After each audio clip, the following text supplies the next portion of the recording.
Most governments seem to have taken the back seat, allowing the private sector to drive the developmental agenda, but I think that is a mistake, because the problem is that these private sectors push these agendas without consultation with communities or the people involved.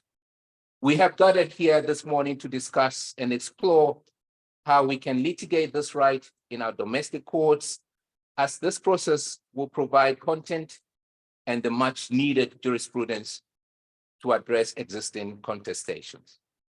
At this juncture, ladies and gentlemen, it is my great pleasure to welcome the Dean of Law, Faculty of Law, University of Pretoria, to officially welcome our distinguished guests, partners, colleagues, and students to this important discussion. Professor Stuman. Thank you.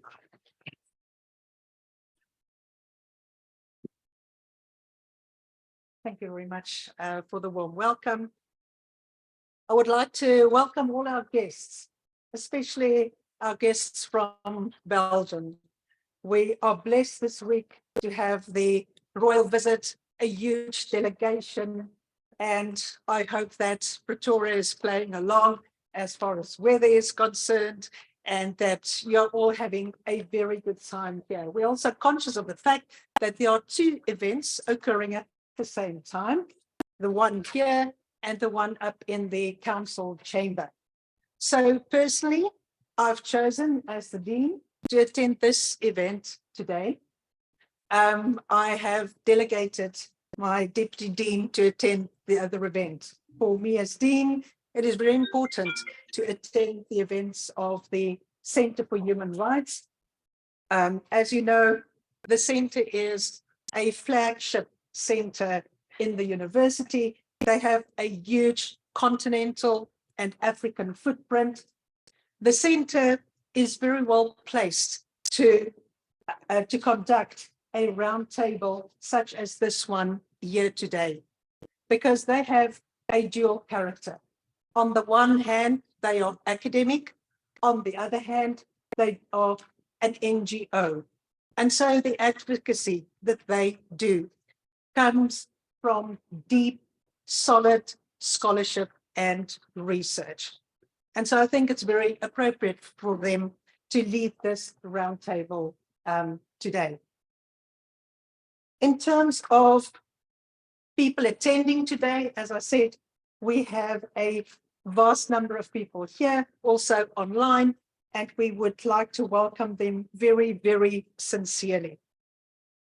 More specifically, I would like to welcome the members of the academic delegation who are part of the royal visit to the country. A very warm welcome to all of you.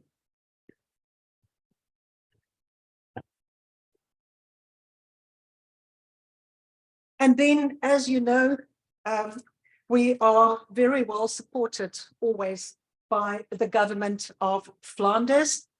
And I would like to welcome, in particular, the Secretary General of the Flanders Chancellery and Foreign Office, Secretary General Julie Beinert.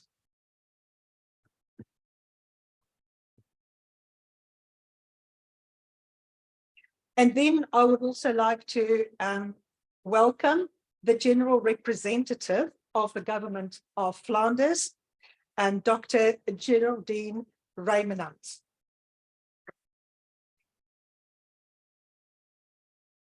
And then finally, I would like to welcome the Deputy General Representative, Mr. Zvi Raman.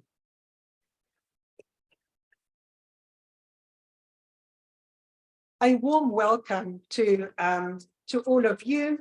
We know that the Centre for Human Rights, in partnership with the University of Antwerp, with support of the Flemish government, has held an annual advanced human rights course on the right to development. And in 2022, alongside the course, the Centre also held a colloquium on the right to development in Africa. And it was at this colloquium that one of the key recommendations was that we should focus on litigating this right to development. And that is why we are having this roundtable discussion today. Then I would like to welcome all the speakers who are going to participate today. And I'm going to read from the program.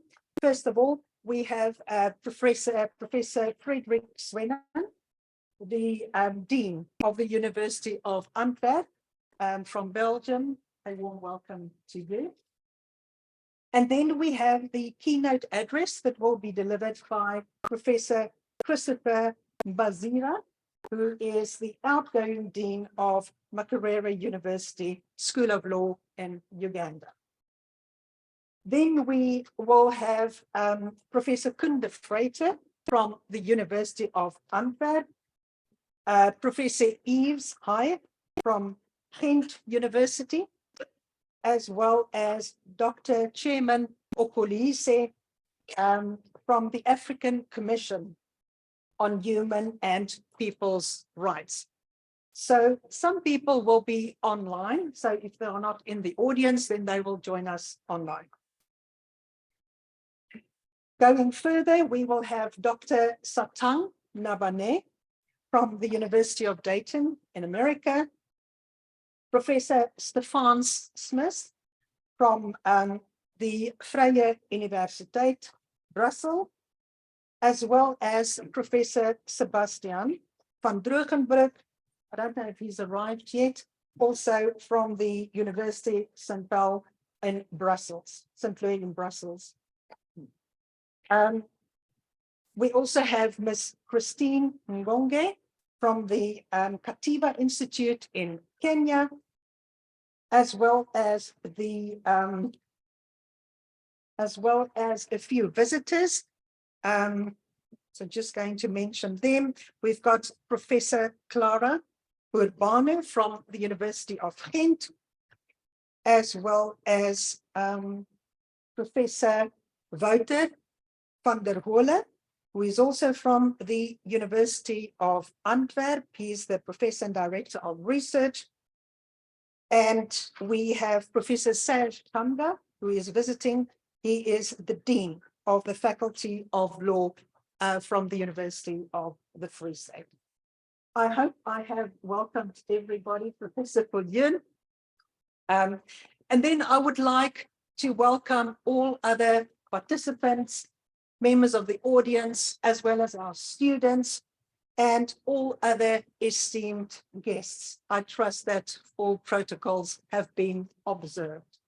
So from us, just to say, we are so happy to have such a large audience in person.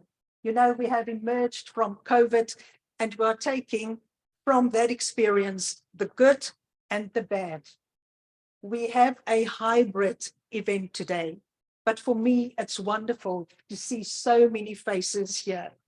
For me, one of the biggest drawbacks of the online was that we did not properly engage with each other, you know, around the coffee, during lunches. And now we can do that again. So please, please do that. Don't hesitate to ask people who they are, what they do.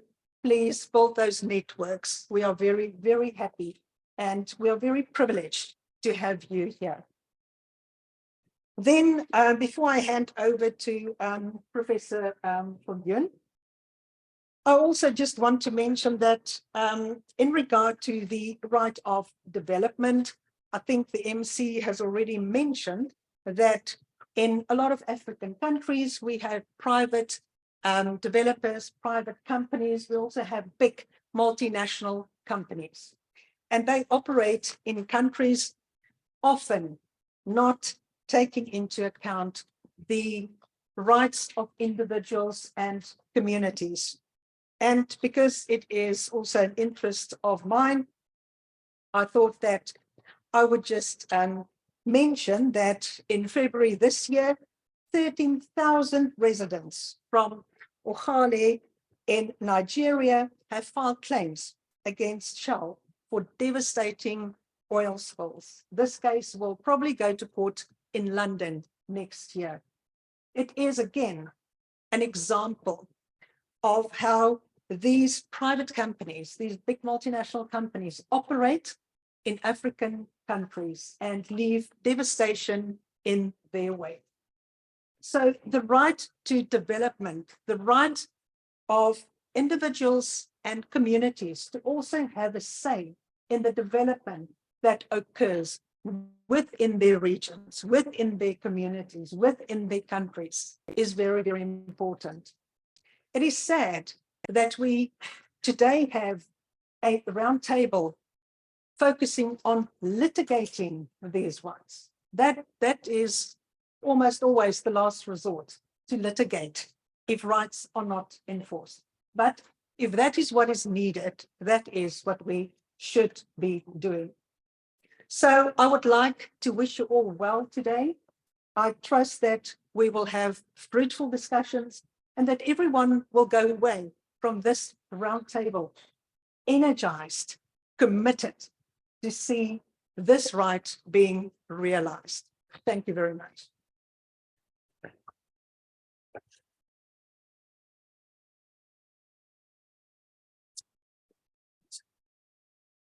So thank you very much to the Dean for her kind words of welcome. Mine will just be footnotes in a way, as we are academics here, just to say welcome once again to the deans and directors of universities in Belgium who are honoring us with their presence here as part of the visit, the royal visit. Everyone else has been mentioned again, welcome, and welcome also to our students, many of our students who are present here, and those of you online. I would like to emphasize, in a sense, this as a celebration, a two-way celebration. First, it is a celebration, this event, what we are hosting here today, of ongoing, long, well-established collaboration between the University of Pretoria, South Africa generally, and Belgium, and in a way specifically to the partners that have been supporting us. The other avenue of celebration is the increasing recognition of the importance and the usability, if you like, of the right to development. So back to the first. The center has been established about 37 years ago, and many of the years of our existence has been supported by the Belgian Technical Cooperation, the Belgian government through the embassy in South Africa here in Pretoria, that we're very fortunate to be in Pretoria, supported. And then in recent years, also specifically by the government of Flanders with its delegation here in Pretoria. The support has specifically gone to what we called a Good Governance Academy, good governance courses, and now we call them advanced human rights courses. These are courses for mid to high level government officials, civil servants, civil society leaders, to give them kind of an updated continuous learning experience on contemporary human rights issues of relevance to Africa. So we've been running these courses, and nowadays we run about 12 or 13 of these in any particular year. We've been supported, particularly then, as I said, by the government of Flanders to work with 4 universities in Belgium. Those would be the University of Antwerp, the University of Ghent, the Vrije University Brussels, and Catholic University of Leuven. So not to single out any specific university, but to celebrate, if you like, that ongoing collaboration that we've been privileged to have. And we recall in this context the visit actually of the Minister President of Flanders, Chris Peters, in 2011, who visited our center here on the faculty campus, and in 2017, Minister President Geert Bourgeois, who came also to the campus. So just establishing this long standing support and celebrating and acknowledging that, and also putting this on the table today. So as far as the right to development is concerned, obviously one of the courses that we do present is in fact focused on the right to development. we pride ourselves in Africa as having contributed normatively to the idea, the notion of the justiciability of the right to development. Obviously, at the time when at the UN level there was only a right to development in a declaration, the African Charter made it a justiciable right. That is the point. And we tried to keep a torchlight on this right to development by presenting this course. And we started in the year 2003. The first course, and then as I checked, on our records. So it will be 20 years that we've been, without interruption, presenting this course, trying to stimulate academic reflection and discussion on the right to development as a justiciable right, trying to share practices and experiences, and also trying to, think how we can expand and how we can keep raising awareness and sensitizing others to the importance of this right. We see an increasing acknowledgement now at the international level, at the UN level. We have the expert mechanism that has been established, of which Professor Kunde-Veiter is part. In 2019, we have the ongoing discussion towards a treaty, a binding treaty at the international level. And all this is, I think, very gratifying to see developing. To just highlight also that apart from these short courses, we've seen certain further evolutions. We've seen partnerships between us here at the center and other entities in South Africa arising from the short courses towards a conference. So nowadays there is an annual conference on the right to development, and that is done together with our friends at the University of the Free State. Professor Serge Kamga is here, and that in turn led to a number of publications. So we see ourselves as really having invested in this idea of a justiciable right to development, and we thank all of you who have been supporting and part of this process. Now, let me not detain us any further, just to highlight that today's event then is really building on these past achievements, these past efforts, and it highlights an aspect of the right to development that certainly has been neglected, and that is its domestic justiciability. What actually happens when one has to, as the Professor Skuman said, despite all other efforts, one has to litigate on the basis of a justiciable right to development. We look forward to the discussion and your contributions to this discussion. Thank you so much.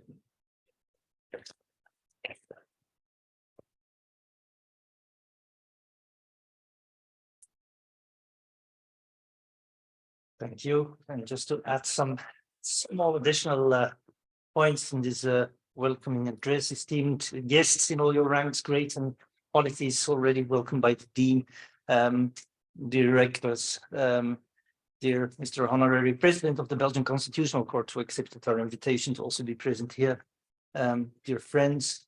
Of course, as the Dean of the University of Antwerp Law Faculty, I am proud that the opening activity of the academic program of the Belgian State Visit ties in with the Advanced Human Rights course on the right to development that the UP Center of Human Rights organizes in collaboration with the University of Antwerp Research Group Law and Development since 2012, thanks to the funding of the government of Flanders and the support, valued support by the Flemish representation in Pretoria.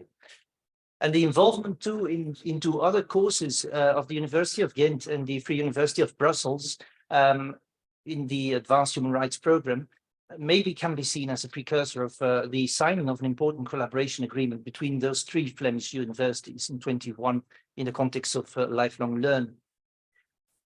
The UP Center for Human Rights has been a privileged partner of the Antwerp LLM program from its start, and reciprocal staff mobility has been quite successful, also broader than for the Advanced Human Rights course. And same applies to student mobility. Each year, Antwerp master students have been selected for outgoing mobility of one semester or even a whole academic year, and 3 are currently here. And we do look forward to welcoming Praetorian students in Antwerp. This has not yet been the case, but I hope that the bursary funding program we just set up in Antwerp might be supportive there too, as we are aware that the cost is rather prohibitive. The Antwerp Faculty of Law is grateful for the opportunity offered by the Flemish government to set up a collaboration with such a reputable institute as the UP Center for Human Rights. And this investment has come with a high return for the government of Flanders, as the academics involved in collaboration on both sides are really at the international forefront in this field. Both Professor Viljoen and our Professor Catherine van der Heining are a member of the UN Human Rights Council Advisory Committee, which provides the Council with thematic studies and advice on requested issues. And Professor Viljoen and van der Heining are involved as a rapporteur and chair, respectively, in the drafting group on the advancement of racial justice and equality. And Arkoen de Veiter is currently the chair of the UN Human Rights Council's expert mechanism on the right to development. The expert mechanism provides the Council with thematic expertise, and it promotes the implementation of the right to development worldwide, as we will do today in this seminar. The Flemish funding of the advanced human rights courses comes in 3-year cycles, and the current cycle ends in 2023. We do hope, of course, that the funding will be extended for the next cycles, and we are confident that it will be, as the Flemish Framework Decree on Development Cooperation explicitly provides or explicitly prioritizes activities aimed at guaranteeing the right to development of poor and vulnerable communities, or communities that are difficult to reach. And the very theme of this seminar fits perfectly with that topic, as it addresses the question of how domestic litigation on the right to development can help improving the quality of life of those groups, drawing on Article 22 of the Human Rights Charter. We hope that the extended support by the Flemish government will also allow us to further strengthen this thematic research and education cooperation in the future, in extended collaboration with the University of Ghent and Brussels in the advanced courses. Wish you a fruitful seminar. Thank you.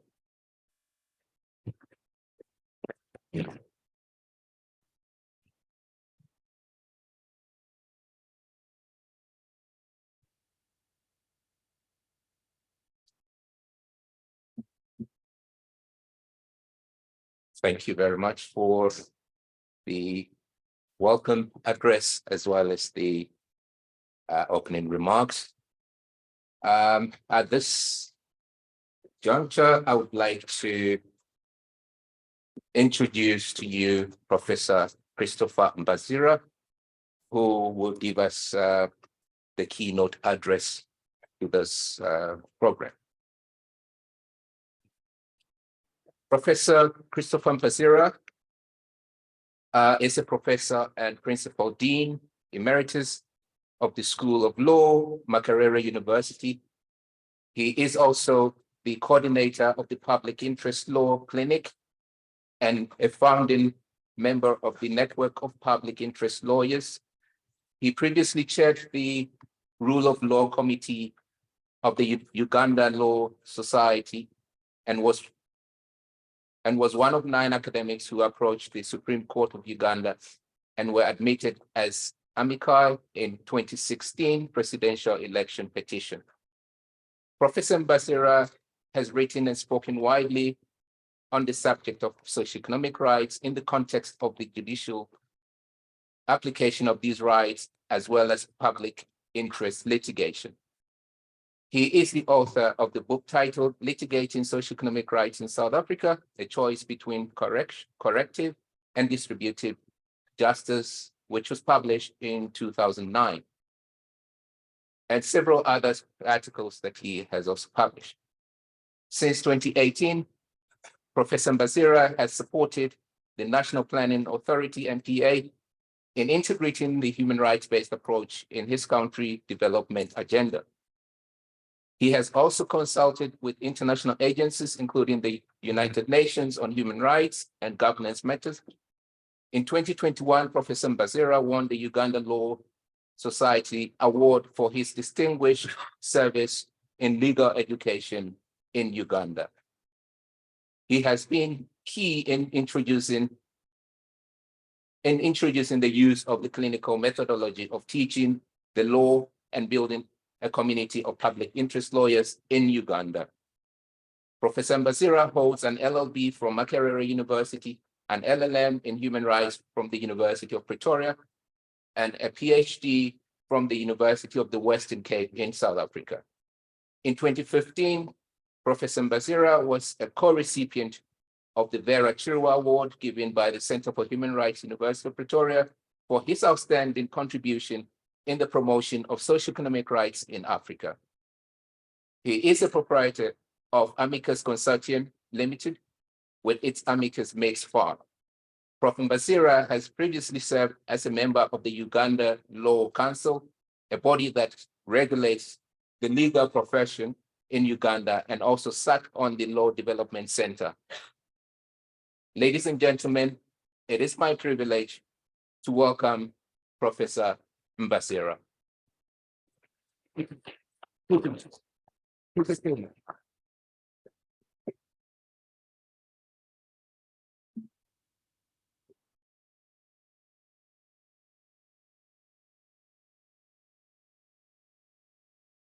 Thank you so much, Dennis, for that introduction. Good morning, ladies and gentlemen, all protocols observed. In the first place, I would like to thank the Center for Human Rights for inviting me to be part of this important gathering as we speak about the right to development in Africa.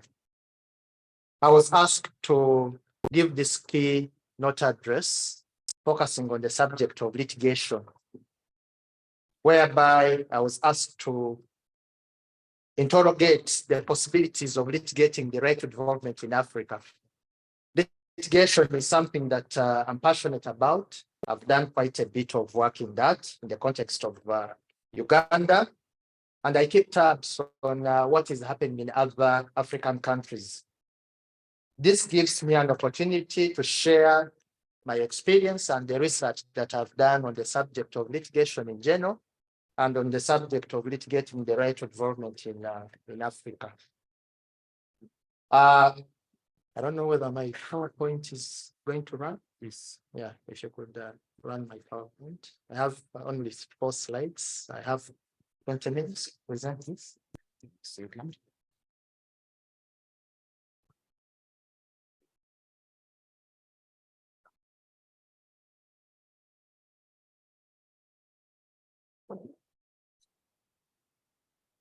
All right, as you put it up.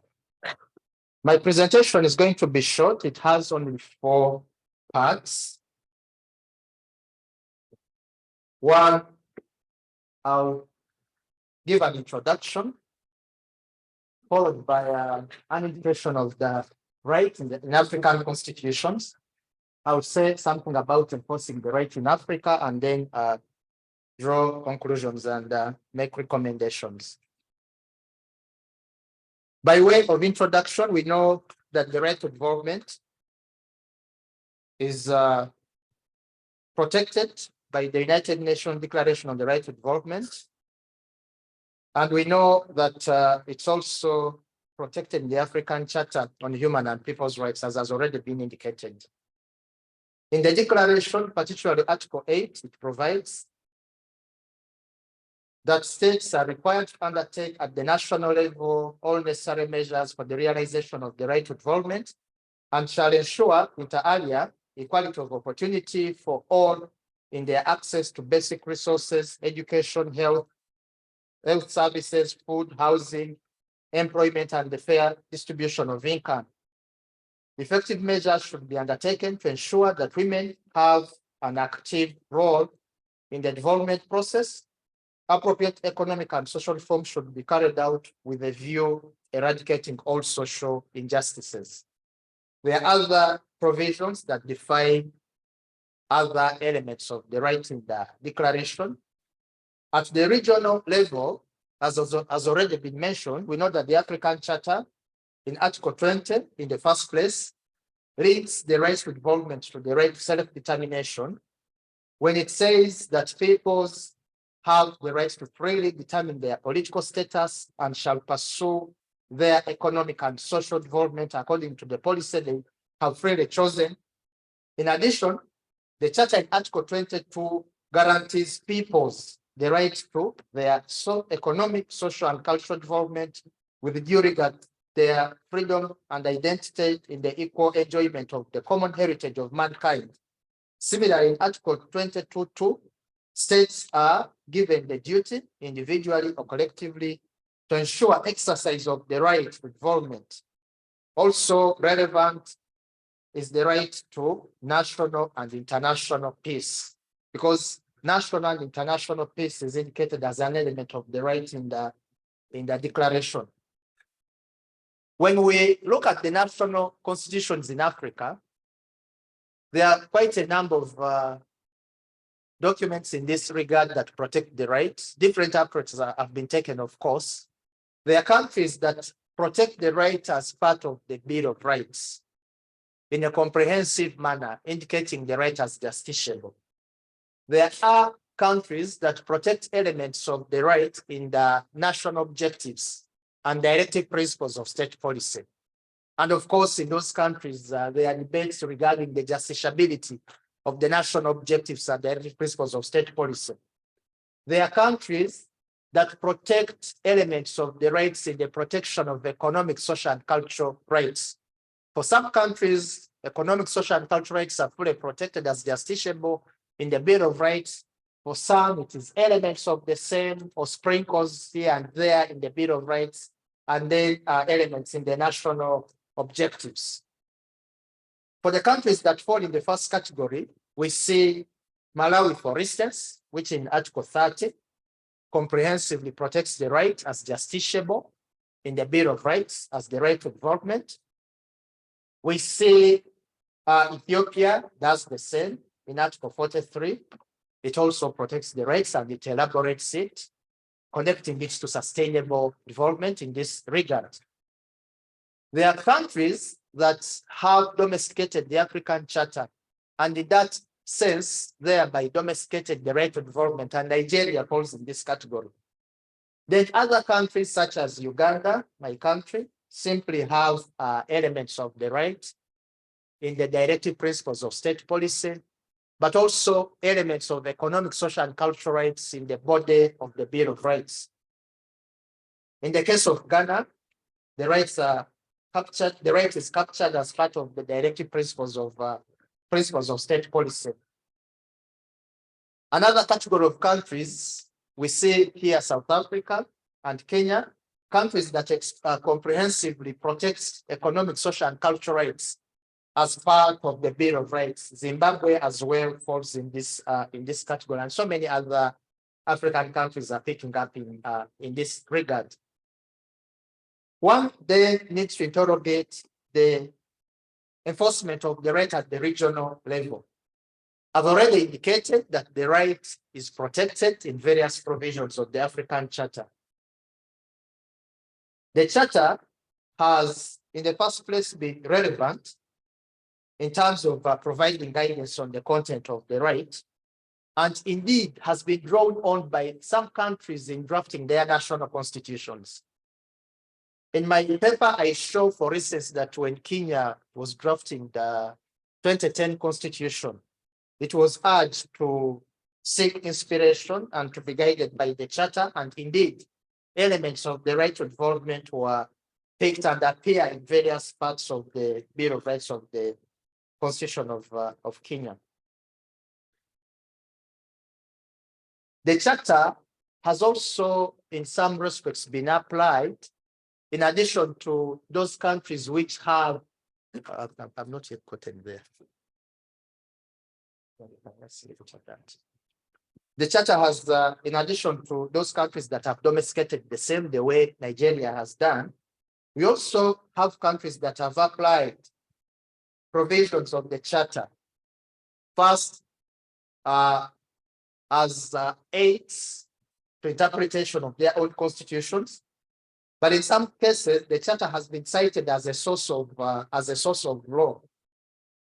In spite of this, it's a bit disappointing that 36 years after the adoption of the Charter, it has not been cited as much as it should by domestic courts. The same applies to jurisprudence from the Charter. The Charter itself, as I'll show later, has actually not generated as much jurisprudence on the right to development as it should have, considering the context of development in Africa. In the case of domestic courts, the limited reference to the charter could be attributed to two factors. One factor is the limited volume of litigation seeking to enforce human rights on the continent, and I'll show reasons why this is the case. But it could also be limited knowledge regarding the relevance of the charter on the part of persons that undertake litigation at the domestic level. Moreover, the charter by design and looking at the jurisprudence emerging from the African Commission on Human and People's Rights was never intended to result into binding judicial decisions. Indeed, we know that in principle, the decisions emerging from the African Commission are deemed to be recommendations that are supposed to be adopted by the Assembly of Heads of State and Government. In my paper, I give examples of instances where decisions emerging from the charter have blatantly been resisted by African states or African governments.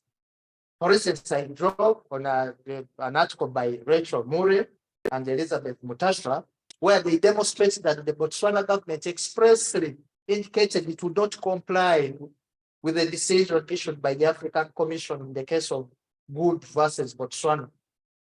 To quote the response as quoted in the paper, this is what the government of Botswana said, I quote, "We are not going to follow on the recommendation made by the Commission.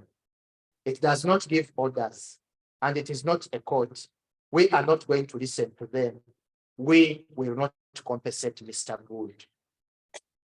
Attitudes of this nature, of course, discourage litigation at the regional level, but also at the domestic level. In some domestic courts, in certain countries, the charter has been cited as a source of law, as I've already indicated. I want to now turn to the jurisprudence on the right to development emerging from the African Charter. When one reads the decisions of the African Commission on Human and People's Rights, as well as recently the decisions of the African Court on Human and People's Rights, the right to development only featured thinly. There are, for instance, not so many decisions that come from these systems as one would have expected. The African Court is only recently picking up a few cases emerging. Nonetheless, these few cases that we have still add value and help us to understand the elements and the context of the right in Africa. Two decisions coming from the African Commission stand out.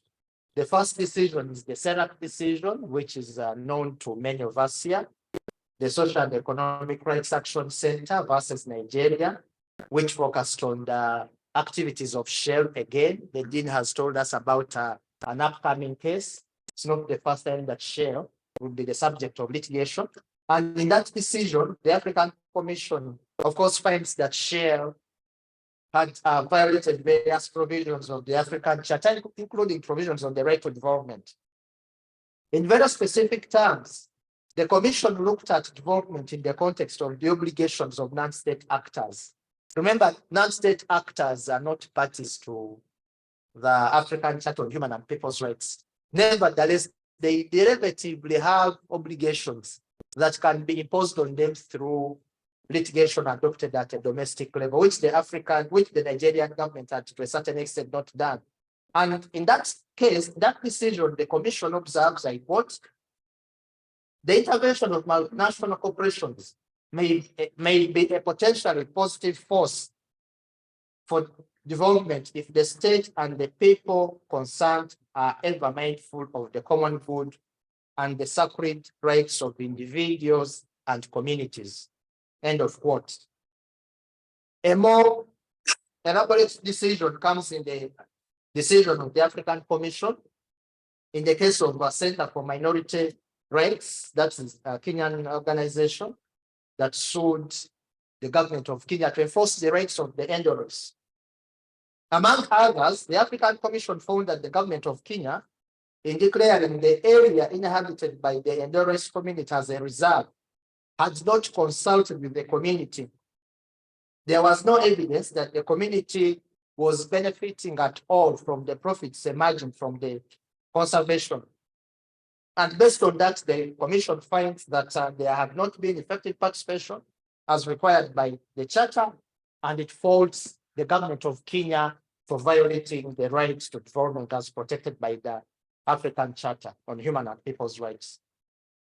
Also relevant is the decision of the African Court on Human and People's Rights in the case of African Commission on Human and People's Rights, again against the Republic of Kenya, again arising from facts where the government of Kenya was evicting a forest community, the Ogig community, and the court found that Article 22 of the Charter on the Right to Development had to be read in conjunction with the declaration, the UN declaration, thereby making the UN declaration a source of law.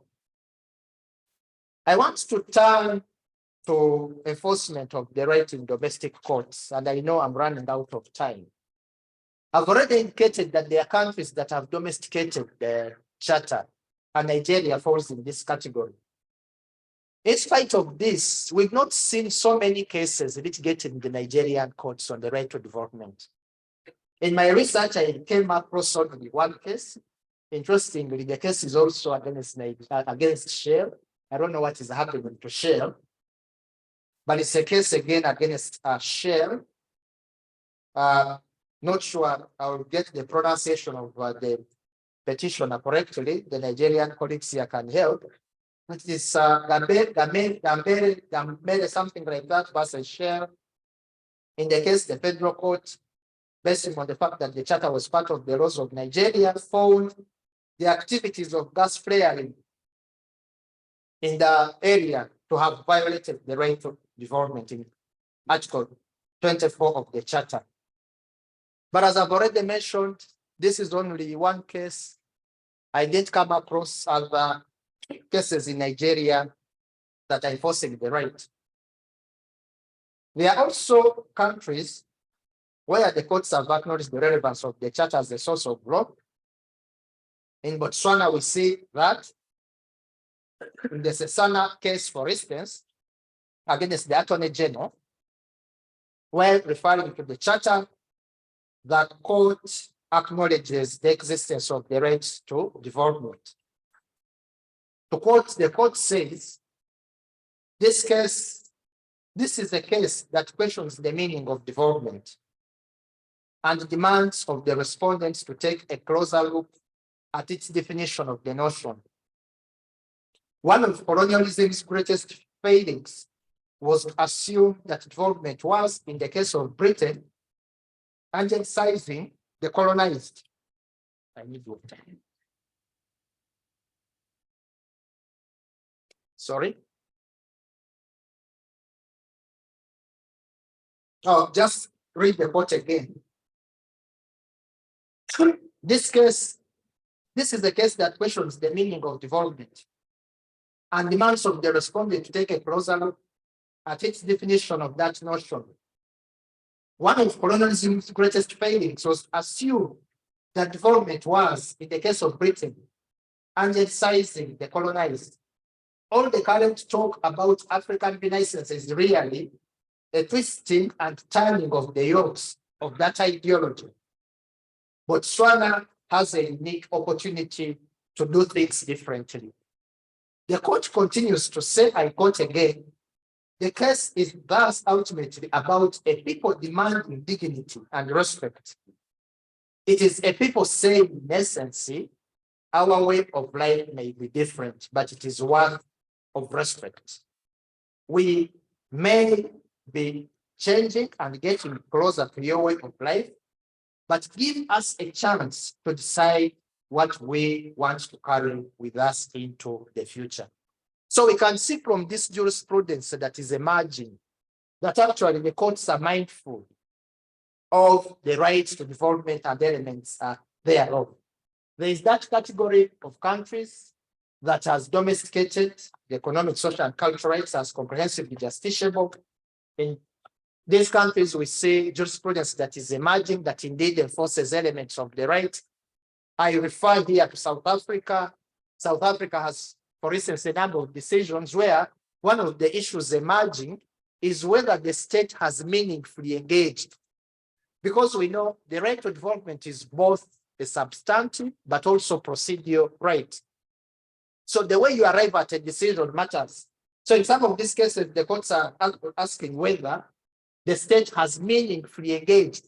And in the case of South Africa, it goes ahead in the jurisprudence to elaborate what meaningful engagement means, which gets us closer to meaningful participation, an element of the right to development.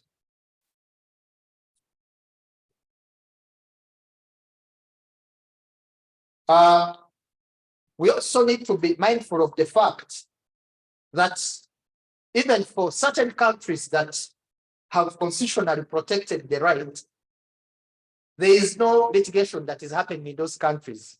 And this is attributed, among others, to the status of constitutional review. Here I refer to Ethiopia, for instance. As much as Ethiopia expressly protects the right as justiciable, the right has not been litigated at all. Why? Because there are limitations on the extent of constitutional review.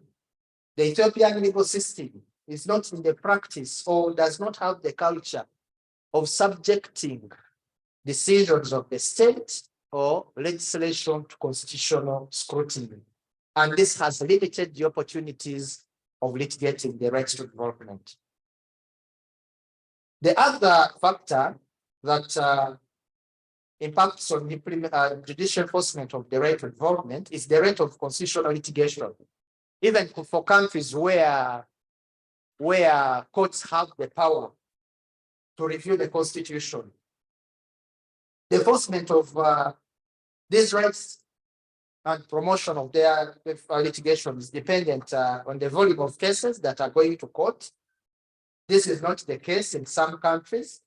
It's only when lawyers bring cases to court that the courts are given the opportunity to actually adjudicate these cases and interpret them and enforce the rights, which should have been the case for the right to development. But this is not happening in some countries, and there are factors that explain this, quite a number of them. I draw on conclusions made by Cyril Glopen when she tries to demonstrate to us the factors that determine the successes and volume of what she calls social litigation. To quote from a paper she titles Social Rights Litigation as Transformative, South African Perspectives, published so many years ago in 2005. This is what she says. She says, I quote, the success or failure of social rights litigation depends on A, the ability of groups whose rights are violated to articulate their claims and voice them in the legal system or have the rights claimed on their behalf. B, the responsiveness of courts at various levels towards the social claims that are violated. C, the capability of judges, that is, their ability to find adequate means to give legal effect to social rights. And D, whether the social judgments that are handed down have authority in the sense that they are accepted, complied with, and implemented through legislation and policy. We now need to see what the state is with respect to these four factors. As regards the ability of groups to articulate their claims, this is dependent, among others, on the rules of locus standi and the presence of lawyers and groups committed to using the legal system to enforce the rights. This is in addition to the levels of awareness of the rights and the ability to demand for them. We see that in some countries, even when the right is protected, for instance, in the case of Malawi, the Malawi Constitution in Article 15 limits locus standi. Locus standi is access to courts who can sue. For instance, Article 15 of the Malawi Constitution in sub-Article 2 provides, I quote, any person or group of persons, natural or legal, with sufficient interest in the protection and enforcement of rights under this chapter shall be entitled to the assistance of the courts, ombudsman, the Human Rights Commission, and other organs of government ensure promotion, protection, and enforcement of those rights and the redress of any grievances in respect. So it already limits who can access the court. You must have sufficient interest. This locks out civil society actors, it locks out public interest lawyers, it locks out academics that may be interested in the enforcement of the rights. This provision has actually been narrowly defined by the courts in Malawi. This should be compared with other countries where public case litigation is flourishing because the rules of standing are flexible, including Uganda, South Africa, and Kenya, among others. It's also true that in some countries, enforcement of human rights through litigation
I say here that, like with rights, this can take the form of constitutional review, legislation making, or judicial interpretation.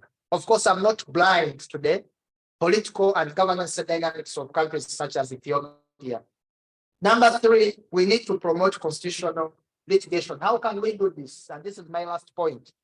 We can promote constitutional litigation, one, by empowering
my summary is that the African Charter on Human and People's Rights protects the right to development and could be used to enforce the right at the domestic level.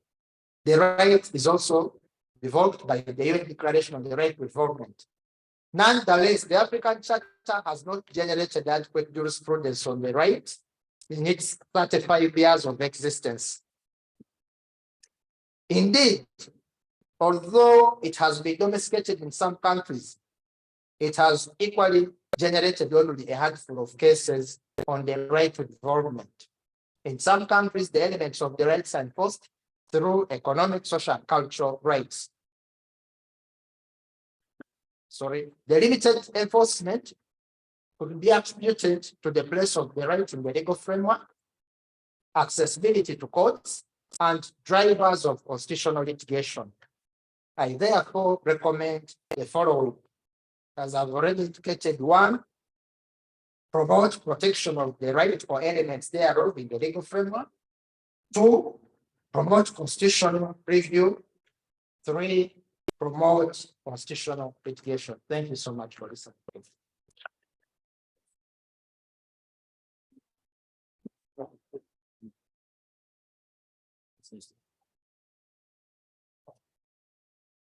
Thank you very much, Professor Mbazira, for this very thorough keynote address.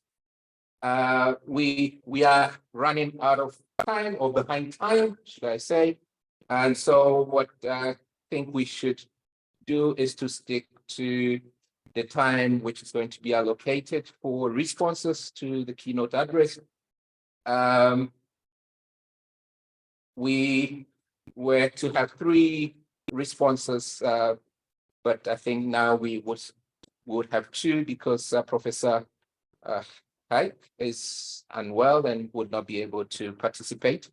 And so we would start with Professor Kundifater, and we would then have Dr. Chairman Kolisi also giving a response.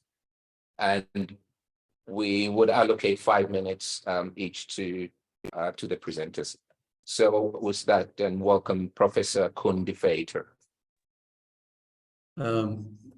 Thank you very much, Dennis. I hope you can hear me well, and it's a pleasure to be here.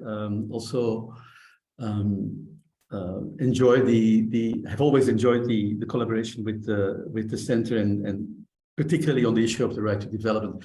I will be as brief as possible. Also, I think because the keynote speaker has done an excellent job in presenting both the potential and the difficulties of litigating the right to development in Africa, and it's clear that one of the lessons, maybe also for our future collaboration, is that there is a lot of room for capacity enhancement still, both at the level of the judiciary, at the level of civil society organizations that are important in bringing cases, public interest law firms, and then even at the level of the legislators, if you take into account the concerns about the rules of standing, for instance, that were mentioned by our previous speaker. I would like to make three points that are all about the potential of the right to development in improving the human rights protection, particularly for vulnerable or marginalized communities in Africa. And the first is on this communitarian dimension of the right to development. And here, I think although there isn't a lot of jurisprudence by the African Commission and the African Court, the perception of, or the definition of peoples as including, and I quote the African Commission, communities not accommodated by dominant development paradigms. That understanding of the notion of peoples really opens up a great potential for holding domestic governments in Africa accountable for not ensuring the right to active, free, and meaningful participation of communities that are at the margins of society. And sometimes I think that potential hasn't been fully recognized even by civil society organizations. And it is now also considered to be a major contribution from the African continent, really, to, for instance, the drafting of the Global Convention on the Right to Development. So there I see still a lot of potential for also litigating at the domestic level within the constraints that have been outlined by our keynote speaker. The second element that I would like to highlight is this idea of the duty of states to protect their communities also when states cooperate with private actors and where they entrust activities that have a major impact on on human development, let's say, when they entrust that responsibility to foreign investors, for instance. The right to development and this dimension of the duty to protect of the state is really important, I think. The idea that the right to development can act as a shield that affected communities can use when they feel, or can invoke, when they feel that the government has not ensured sufficient protection through its relationship with foreign investors for their living conditions. And again, I think it would be really important for maybe for the African Commission and the African Court to develop a leading case of how, in that particular context, the state can be also held accountable, again, for not ensuring sufficient protection to communities through its relationship with foreign actors that are active on its territory. And then finally is the second paragraph of Article 22, which talks about states having a collective duty also to ensure the exercise of the right to development. I had the opportunity very recently, as part of my work for the expert mechanism on the right to development, to visit Lesotho. The government of Lesotho was kind enough to extend an invitation to the expert mechanism to come and do a site visit.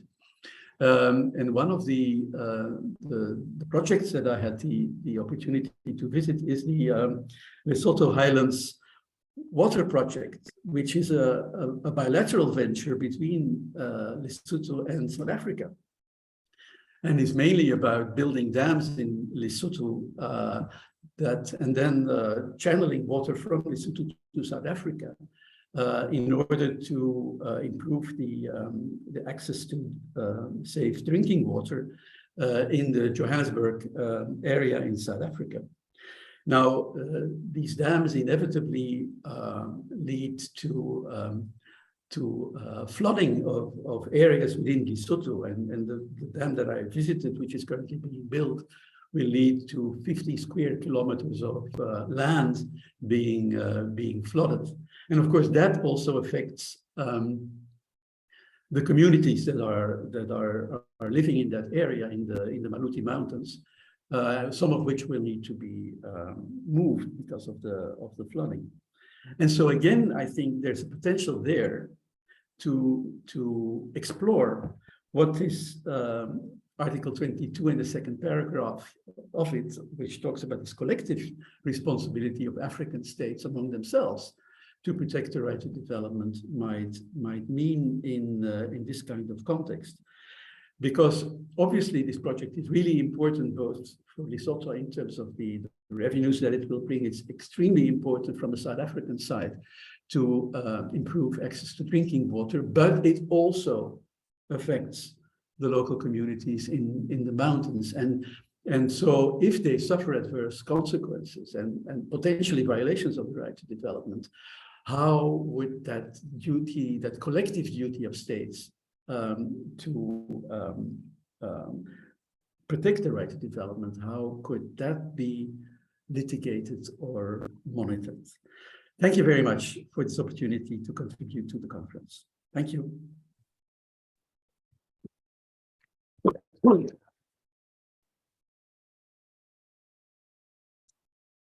Okay, so now we call on Dr. Chairman Kolisi to give us his response as well. Thank you so much. Good morning, everyone. I'm speaking to you from the Secretariat of the African Commission on Human and People's Rights. Thank you for the opportunity to actually respond to erudite Professor Christopher Mbazira. Based on the comprehensive presentation by the learned professor, I've highlighted 3 points of interventions. The first one is the importance of having clear understanding of the conceptual and philosophical dialectic on the notion of the right to development, and how the lack of clarity, sometimes even for litigants at the domestic level, have affected the ability to sue or litigate under the right to development in Article 22 of the African Charter. So you realize that from the presentation, historically, there's been the arguments mostly by scholars from the global north and scholars from the global south as to whether or not the right does exist in international human rights law. And the lack of consensus has made it very difficult for litigants to actually have confidence in whether or not the right is litigatable. My argument in response is that African scholars need to properly situate the right to development under Article 22, because under Article 22 of the African Charter, the right is enforceable compared to under the United Nations Declaration on the Right to Development. And the need to rely on jurisprudence. So one of the points that the learned professor has made is that there is a tiny number of jurisprudence, especially from the African Commission, as well as other African regional bodies. I would say that it's not so much the case that there is a limited number of jurisprudence, but there is a limited number of jurisprudence that are available. In addition to the 3 classical cases that have been cited, like Serac, the Endorois case, as well as the Ogier case, you also have the case of the DRC versus Burundi, Rwanda, and Uganda, highlighting the enforceability of Article 22. You have the case of Sudan Human Rights Organization versus Sudan, also highlighting the importance of enforcing Article 22. But more recently, the African Commission has decided more elaborate cases dealing with the provisions of Article 22 of the African Charter, which are not yet public, but which will be made public in due course. I think that to actually provide tangible basis for the right to development to be litigatable at a domestic level, we have to assess the 4 categorizations that the learned professor has identified, particularly in countries where the right to the African Charter has been domesticated. So Nigeria presents a very good case study because it has the African Charter on Human and People's Rights Ratification and Enforcement Act, but doesn't end there. It also has the Fundamental Rights Enforcement Procedure Rules 2009 that allows for the enforcement of the African Charter on Human and People's Rights. So I think that in terms of the proposals that have been made by the learned professor, so the professor has highlighted a number of proposals. That is 1, capacity for judges, lawyers, litigants, as well as public interest litigants. One important point would be strategic litigation. So I thought that was missing. Strategic litigation is a very, very important factor in terms of actually ensuring that the right to development is litigatable at a domestic level. So if we take, for instance, in Nigeria, where the provisions of the African Charter have been domesticated, and you also have the Fundamental Rights Enforcement Procedure Rules, then what it means is that the main challenge here would be that there's not really been a deliberate attempt to test the provisions of Article 22 at the domestic level. So I agree with the learned professor that there is need for capacity building for judicial officers or litigants and lawyers, but there is also need for strategically raising awareness about the importance of seizing the opportunity of litigating under Article 22 of the African Charter. And the last part is the role of the last contribution is the role of civil society in actually ensuring that this right delivers for the ordinary man or woman on the ground. So I think that there needs to be a more active role by non-governmental organizations involved on developmental issues, on economic, social, and cultural rights, like the learned professor has identified, in actually getting more knowledge around the right, the content of the right to development, and how it can be strategically litigated at the domestic level. So these I think would form the basis of my intervention. I think also that it's not so much the case that enforcement of human rights is dependent on the rates at which constitutional litigation is undertaken. It's not so much the rates, but it's more about the quality of the cases that are coming before the courts and the level of awareness by judicial officers. So strategic litigation would continue to play a key role if it is used properly to actually articulate the provisions of the rights. Thank you so much.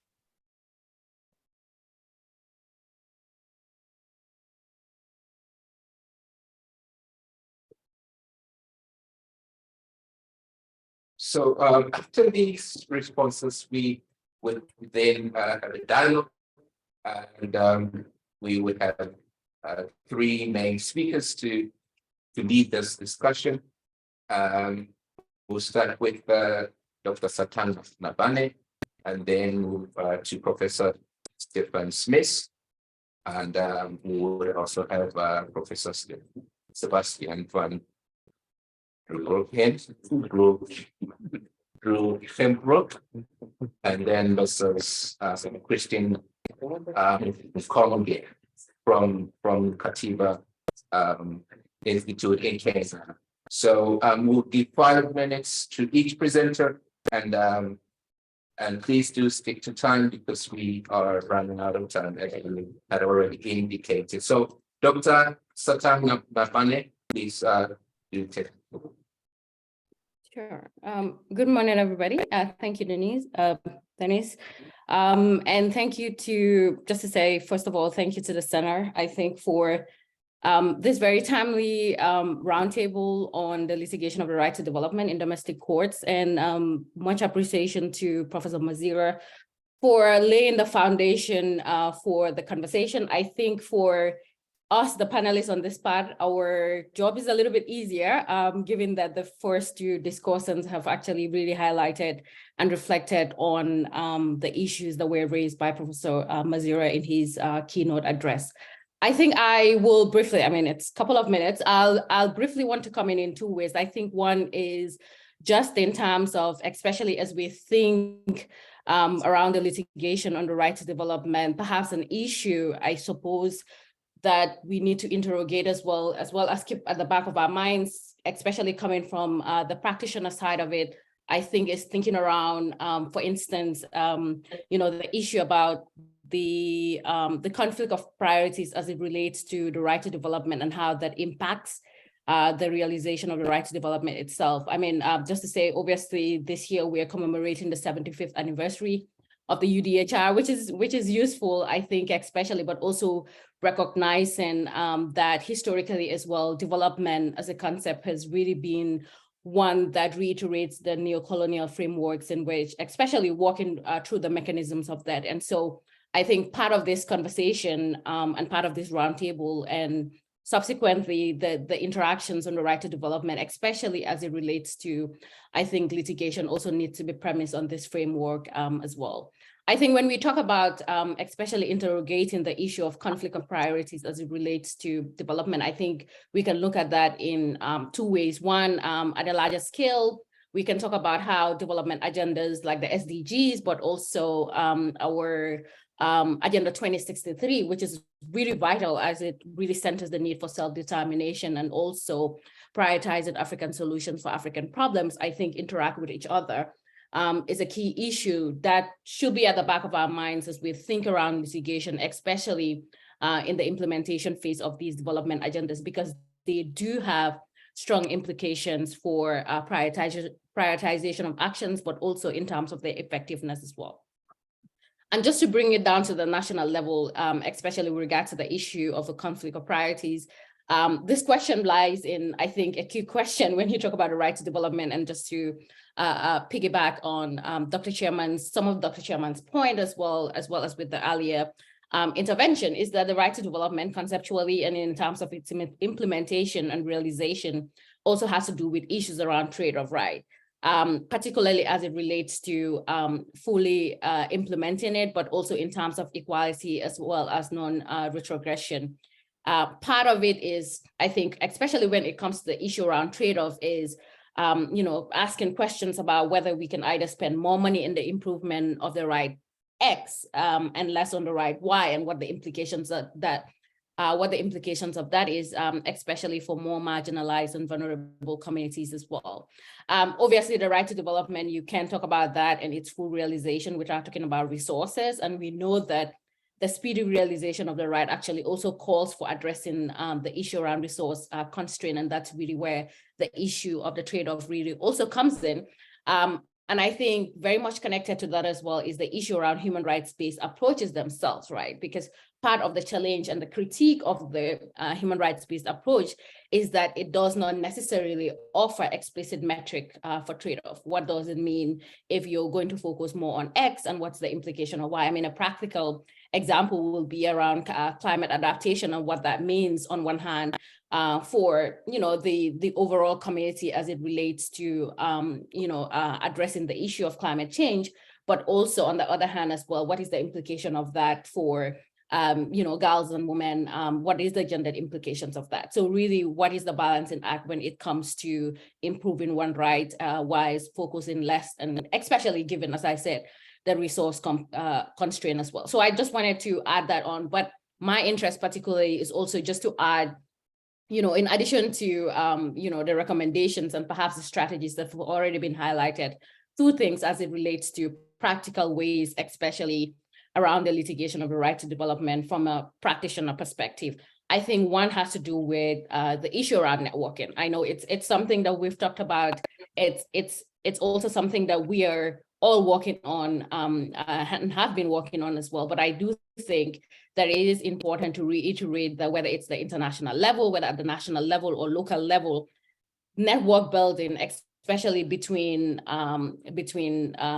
litigation institutions, between lawyers, between activists and advocates and the impacted communities, I think is vital. One, in terms of not just about understanding the nature of the violations, but also, as Dr. Chairman was talking about with regard to strategic litigation as to how to pursue high impact legal strategies as it relates to addressing the violations as it relates to the right to development.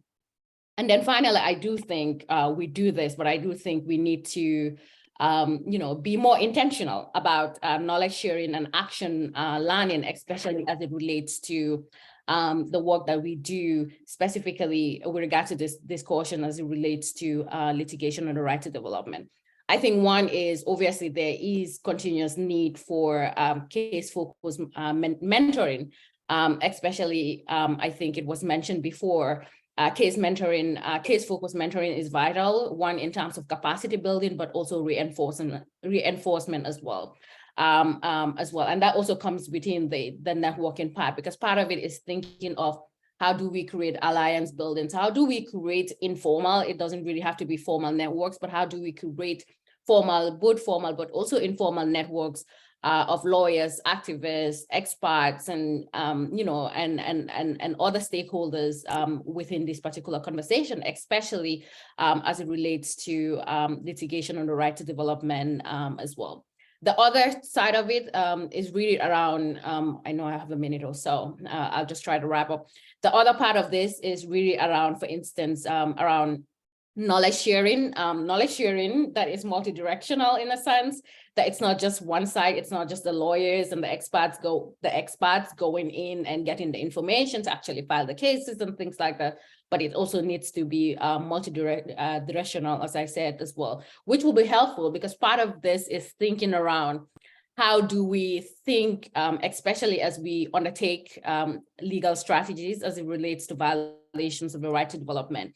How do we build in mechanisms for learning? And I do think this is something perhaps we're doing, but I think we also need to be very intentional about ways of building these mechanisms, both for not just for gathering evidence, but also insights for learning as well. And you can talk about this within the framework of action research or, whatever other framework you need to think around. But part of this is really on the premise of how do we, act to learn, learning to act, but also participation of those who know.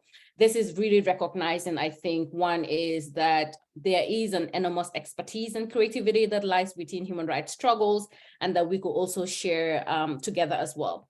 So, just in sum and in just closing, I think part of this for me, especially with regard to building in mechanisms, is thinking of this more in terms of praxis, especially which demands really that we move from thinking to acting and then back to thinking to inform for the action, putting it in these places where we could take a pause to think of what are lessons that we're learning, how can we be iterative in this process, how can we be adaptive in this process, and looping that back, especially around sharing best practices as well. But just in closing, I think this conversation, as well as other various conversations that we've had on the right to development, I think just re-echoes, especially given the COVID pandemic and the aftermath of that, re-echoes the urgency of the need for litigation on the right to development and conversations like this. I'll stop here and hand it over to the next panelist. Thank you for having me.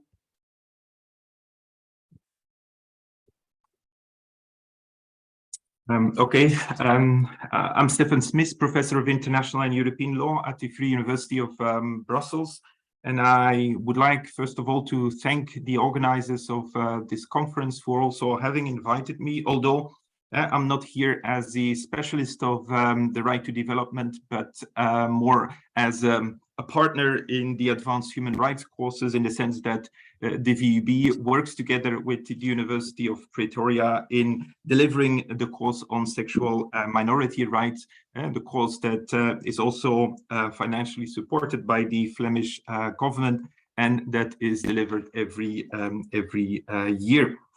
And in the framework of that course, I also delivered the course on sexual minority rights from a European perspective. I would just like to make one point as a contribution.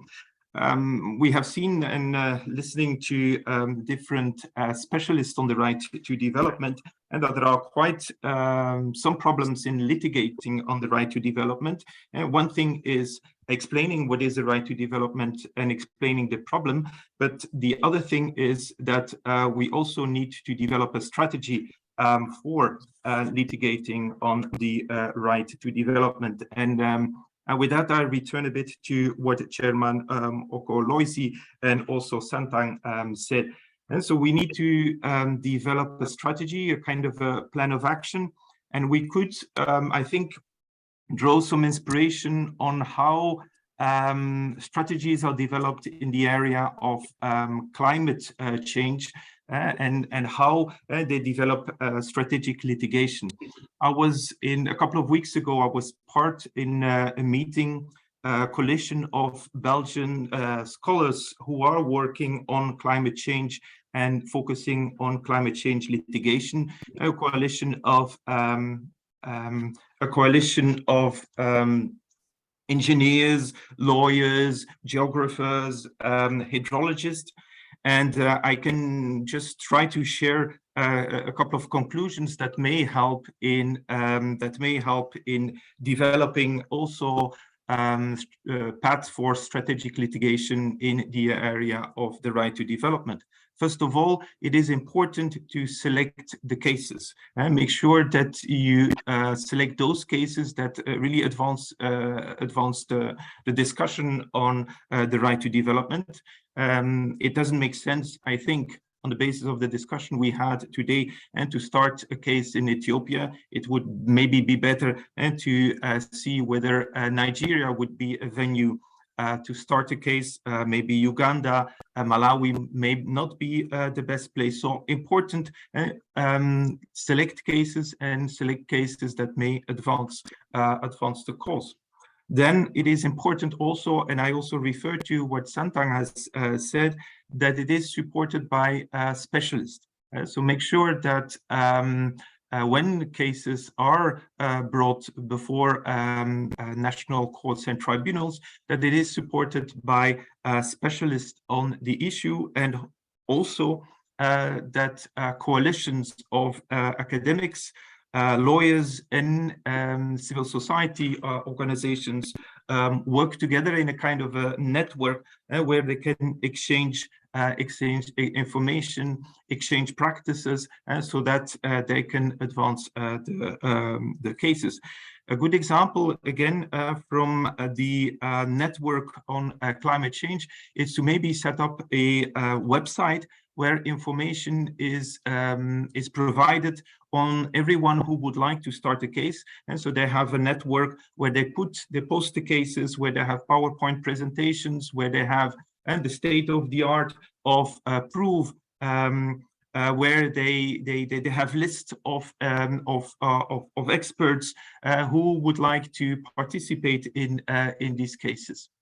So I think it is, and I stop here, and I think it is important to also develop, and the time is ripe, I think, to develop a strategy and to translate the knowledge that exists on the right to development into bringing cases before court, and it would be good to have it supported by broad coalitions that could also be international. Thank you very much.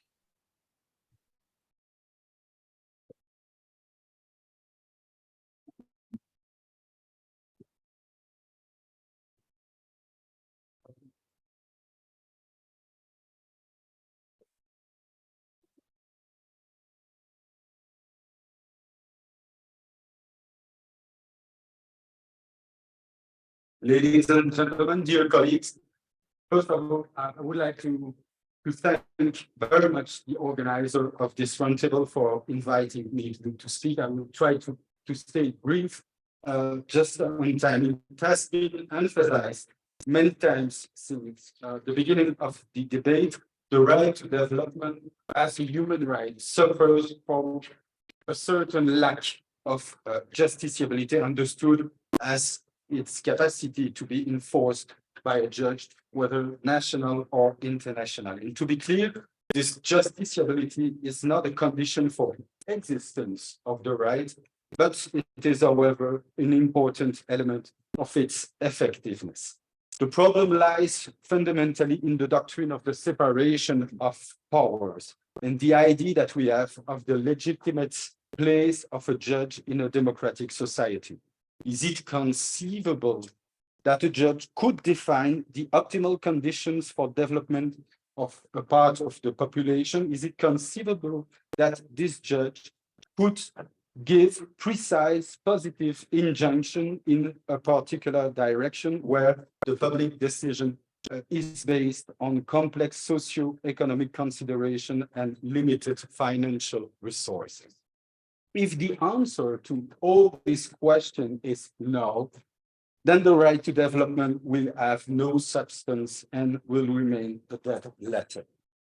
The movement of proceduralization of human rights could, however, give the right to development some legal teeth.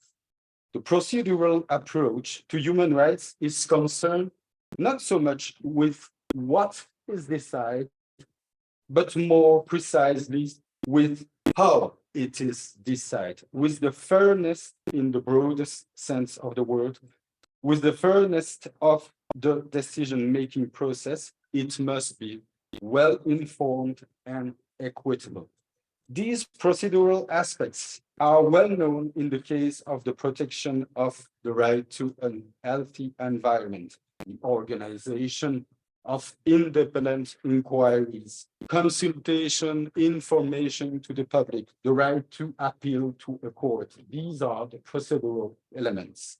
These procedural elements are obviously not the alpha and omega of the human right concern, but they are at least more concrete and more objective elements on which the judge, whether national or international, can focus his control.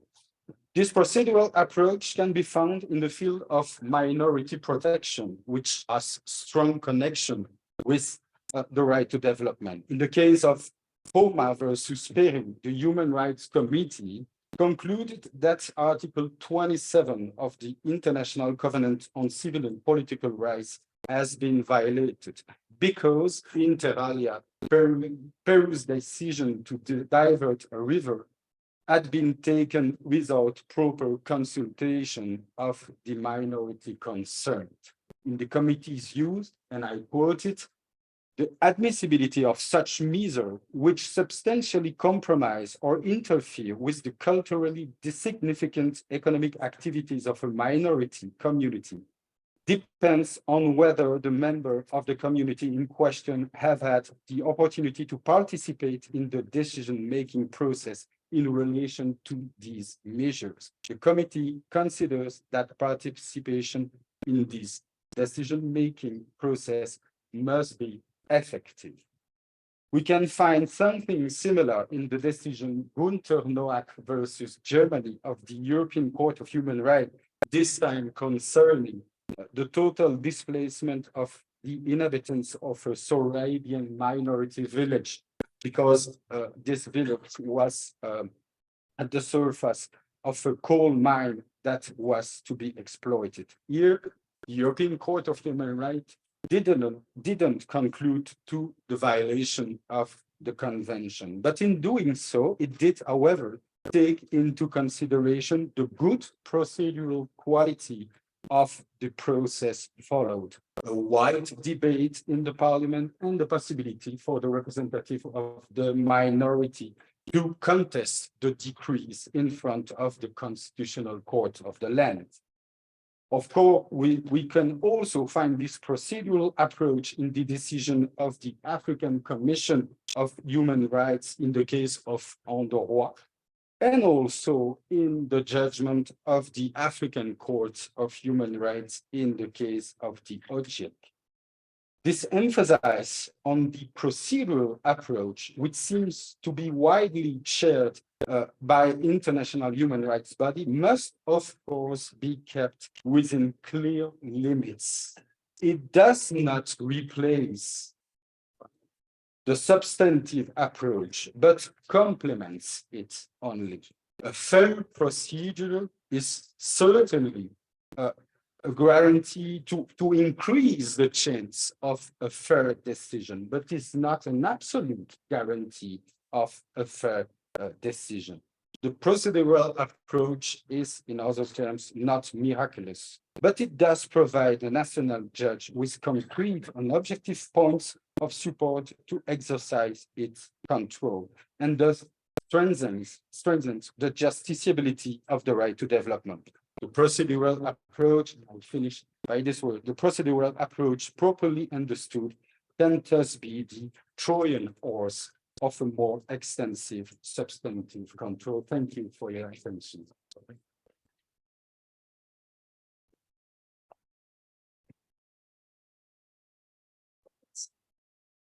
Yeah, just so nice to see. Please do it.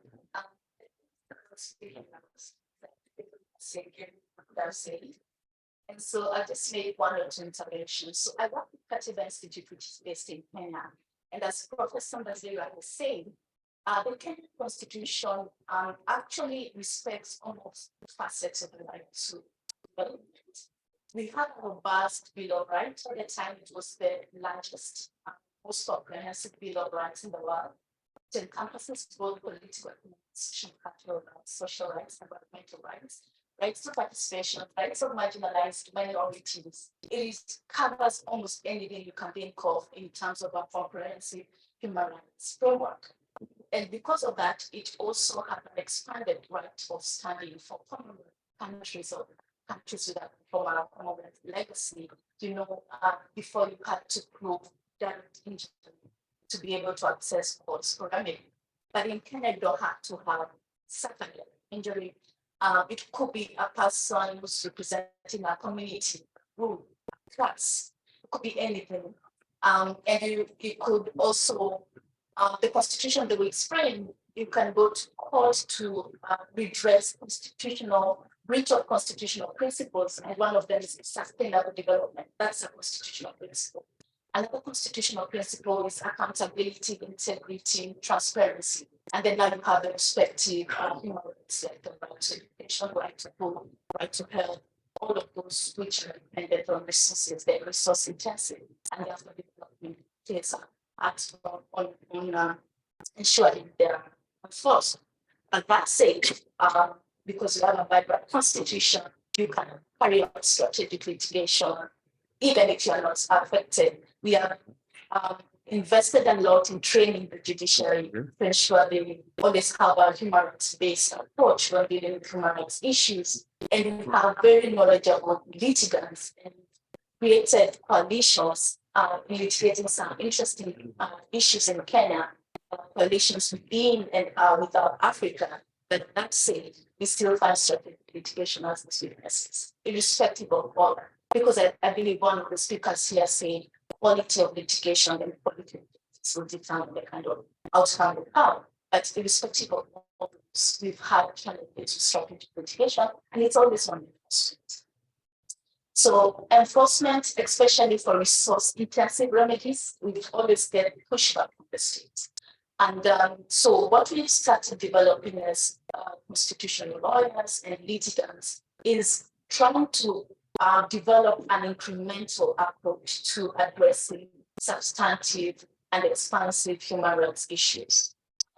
Because I think if the court is presented with too huge of a problem that will need too much resources to address, then the court either becomes conservative or then we get a huge problem in enforcement, irrespective of the fact that we are using what we call structural interdicts in Kenya, or structural injunctions if you're from America. This is where the court retains jurisdiction, and over a couple of years, 5 years, that you make plans to address the issues, they are still problematic. But that said, I think there's still utility in strategic litigation. What needs to be done is also, I guess, also before going to court, involving the government substantially in the issue of policies, and then enforce those policies through court decisions. So we've tried to do that, not only what the law says, but also engaging in advocacy on litigation. Another part where I think that there's also a strategy you can develop right to development around regional or continental blocks is around shared resources. So an example give is the case of Kenya and the Lake Turkana, which is a shared resource between Kenya and Ethiopia. So development of a series of dams on a certain river in Ethiopia will lead to the killing of a Lake Turkana in Kenya, being in the downstreams. And this lake serves a whole region and a community. And so the idea of where diplomatic means and other means to fail, then I think advocacy by civil society organizations collaborating in Ethiopia and Kenya would allow litigation of such issues. And we've seen developments of such within the Kenyan jurisprudence, but also trying to do say in Ethiopia. Ethiopia recently, I think in 2020, created new law that now really strengthens the issue of strategic litigation in Ethiopia, that opens up an avenue for strategic litigation to happen more robustly in places like those. And also issues to do, for example, with the issue of the Mara, the Serengeti, and the pipeline, the oil pipeline flowing from Uganda and Tanzania, collaborations around major shared resources that affect communities, not only in the countries where those developments are based, but have wider ripple effects. So those are the kind of issues where I think, as Dr. Satanga said, we must have collaborations between beyond borders. And I think the rest has been said, and I'll leave it there.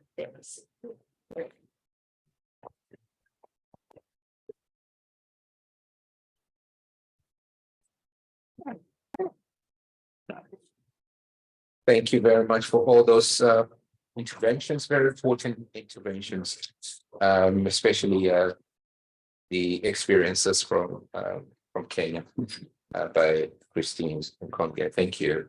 I think we would then now open the discussion, of course, to the floor. And I already see a hand. Professor Kambla would want to make an intervention. So yes, over to you, Prof.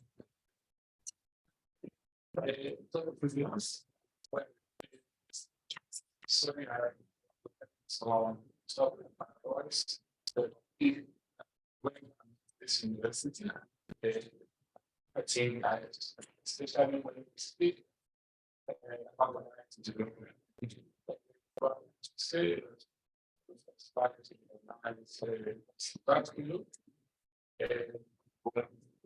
working for years when students understand that seems without me. So, and I've been teaching on the right to development thing for 12 or 13 years. So this is home for me, and I'm now in the University of Antwerp. Again, I was even called to speak strong, but my voice wasn't very strong.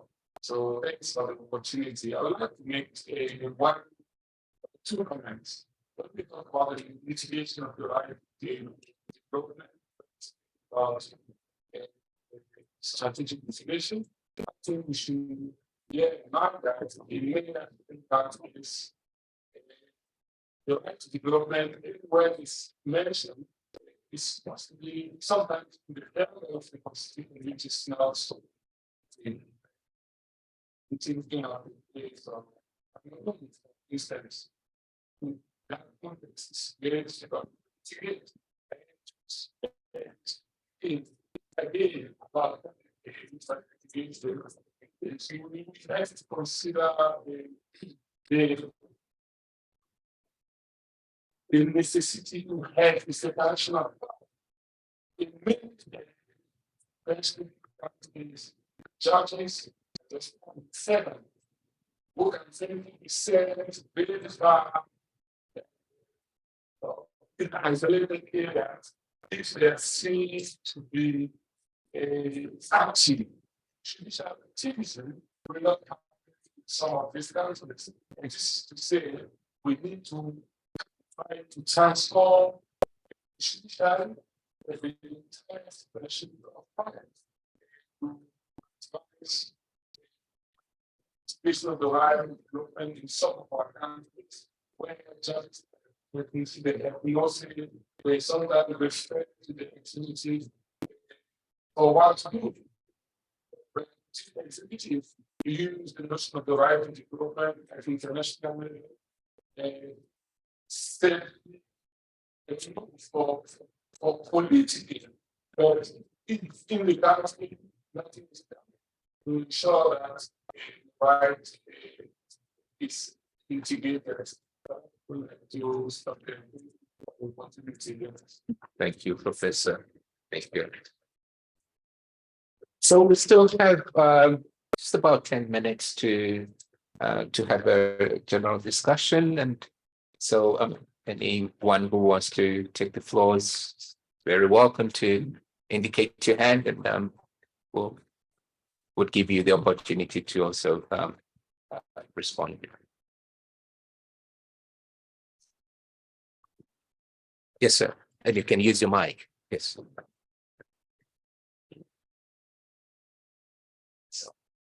Thank you so much. Professor consider investing. I started about litigation while I'm especially in constitution that don't necessarily mention the rights together. I know it's a lot of things to explain on specific rights on the basis of their disability, but it's another thing when judges have to first locate the rights and then try to enforce it. So what do we do when we're trying to litigate on animal rights, but especially taking into account this separation of power? Okay, so maybe we could take 2 more reactions, and then we'll see from there. Any others? Yes, ma'am.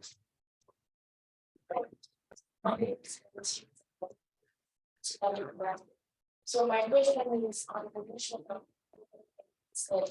that it comes to environment, productivity, work, which is so when talking about development, happiness is in a sense where negative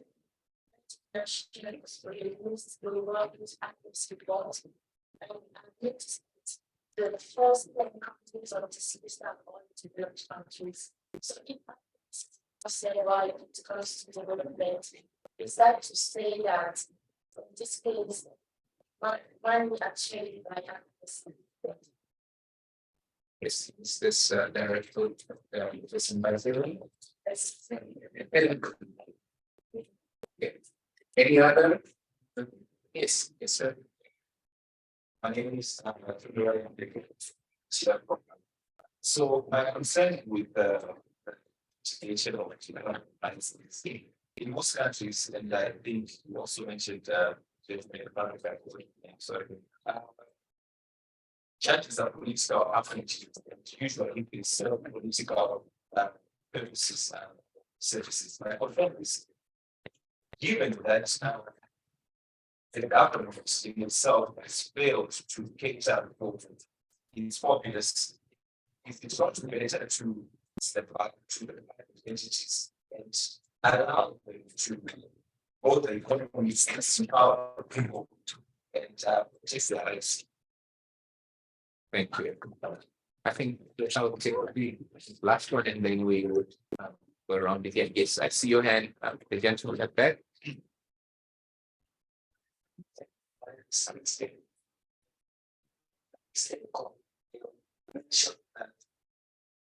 so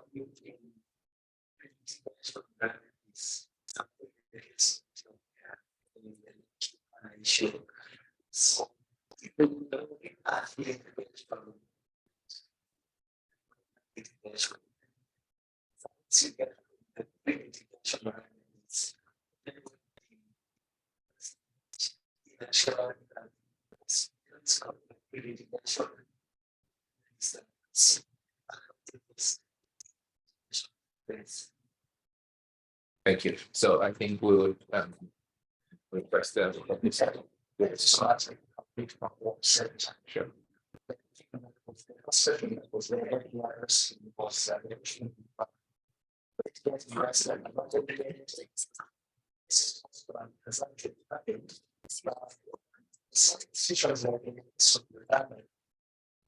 Provision of sales and this development in provisions as a provision that states that just we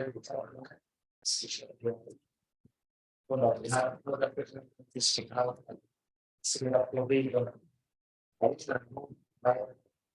Also, just in case of this, wait for it. As well as help to yeah, so Article 45 of Excellent reports the rights, duties, and obligations that is specification this chapter shall be regarded as excluding other sources of information. So that is the narrative for it that a lot mentioned. Also, the effectiveness is also current or international judicial processes. So you can compare courts that international is associated with you can compare courts that fitting the state has ratified source of law. Then you can bring them in. Some constitutions are not making advance it. They are international treaties ratified by the country. There has been a lot of debate on that on how that cities it is possible. Then the question of happiness also what the question and also what the criteria is the criteria that makes users when it's great criteria project by different things it's also is that most people yes, things are, but the most important is in a strong solution. So see, sometimes is a it's somehow the national government in that. There are usually contestations on what is government. Sometimes the government is voted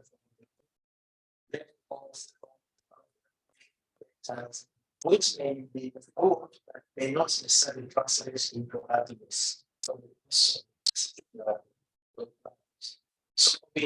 I need to look at it and see what the index. Index is lastly for the question of state matters.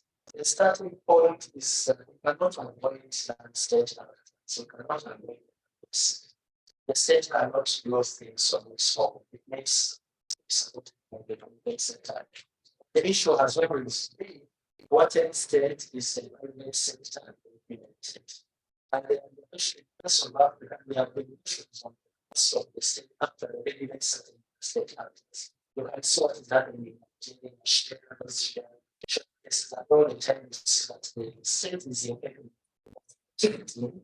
citizens and industry interactions of that's what happens. Nevertheless, the state still has an obligation. And they are emerging principles, for instance, what is emerging in the area of business and human rights imposing certain obligations on businesses, but also ratifying the obligations of states. And that's when this main interest was in one exploited formula of obligations of states, whereby if there are circumstances where states not be in position to protect their citizens against state actors, obligations would still be imposed on states in the realm where some of these state actors are harmed, so that we can be regulated for them through certain obligations of states. All right, thank you. And I think we'll give Okay, thank you. I'll try to answer very quickly. I think just to chime in on the question about whether money makes you happy. I think well, some might say yes, some might say no, but I think at the very least, if you in a circumstance of where you're living a life of dignity, if you're in a situation where you're hard seen, your basic needs are catered for, and you live in a clean and healthy environment, safe environment, you're more likely than not to be happy. So I think it's that kind of what does the basics that a human being needs to be fulfilled, and that is determined by economics. Most of the times it fails actually. So I think that is the kind of answer I'll give to that remark, and I guess that's why we're here. But on the question that was asked about pre-litigation strategies, I think Dr. Satan has mentioned that strategic litigation can be very expensive, extremely expensive. So the case that is going before the courts in the UK, I'm sure several, maybe thousands of pounds has gone into the creation of our case. Because you don't not only need Nigerian lawyers, you need the UK lawyers with the proper standing to take the cases to the court. And so it is intense, resource intensive. So it is always advisable to always try and negotiation, diplomacy, and other strategies to get what you need before you resort to court. I think even being said, litigation is usually the last resort. So I just give you an example. For example, if you're trying to litigate the right to, access to clean air, or living in a clean air, in the relevant clean air. For example, in Nairobi, when we are getting problems with the fog. During COVID, one of the good things that happened in Nairobi, we could see that we were being surrounded by all these hills, which in all my lifetime in Nairobi, I never did because of the fog and everything in it. So if I want to litigate that right, this has to be a regulator that sets the framework for air quality. That's the framework. And if that framework is not being implemented, and despite my efforts to make sure that there is discussions with the regulator, then I'll have to go to court. But if there's no framework, for example, if there's no framework at all, and my discussions with the regulator leads to the creation of a policy that they enforce, then I don't have to go to court. And that is less costly than going directly to court. When I go directly to court, I need to look for studies and research on air quality in Nairobi for the last maybe 10 years, and have somebody to get an expert to analyze that and say what that means. Then I have to create fresh data. Currently, what are the air quality levels in Nairobi? Meaning I have to make these gadgets and now monitor air quality for a period of how the science works is that you have to monitor during different seasons, windy, not windy, to see the air quality. And I need a health expert to come and explain to court the effects of poor air quality on the health of humans.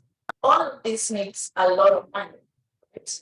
And so this is why always you need to have pre-litigation strategies before we go to court. And they really, if they work, there's no precedence. And even if they don't work, the government still has the obligation to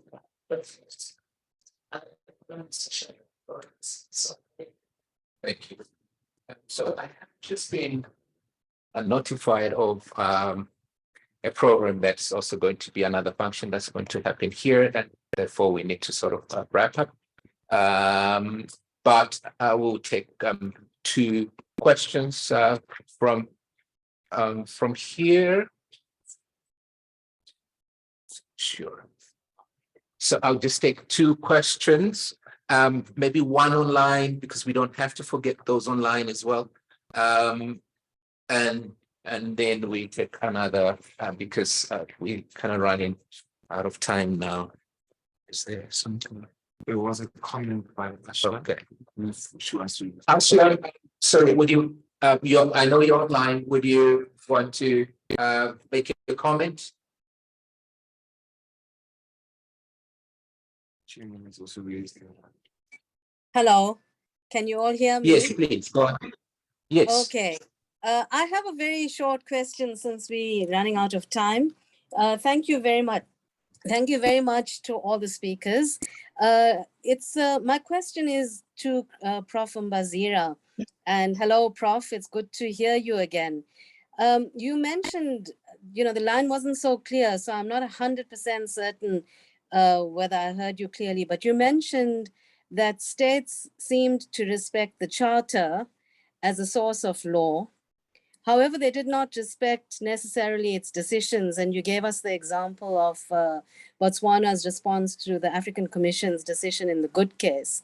What I would be interested in is to know what your views are on whether states then also respect the norm elaboration efforts of the Commission, for example, in its general comments and other norm elaboration efforts as a source of law in their domestic litigation and in their courts, in their judgments. In your studies, did you come across any reference, for example, to norm elaboration efforts, the essential, the normative content as defined by the African Commission in courts and in litigation? Thanks. Thank you. Yeah. Yeah,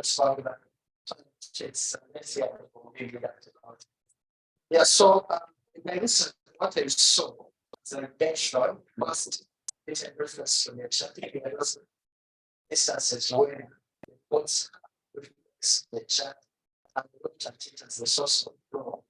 But this does not necessarily translate into states accepting the decisions of their commission.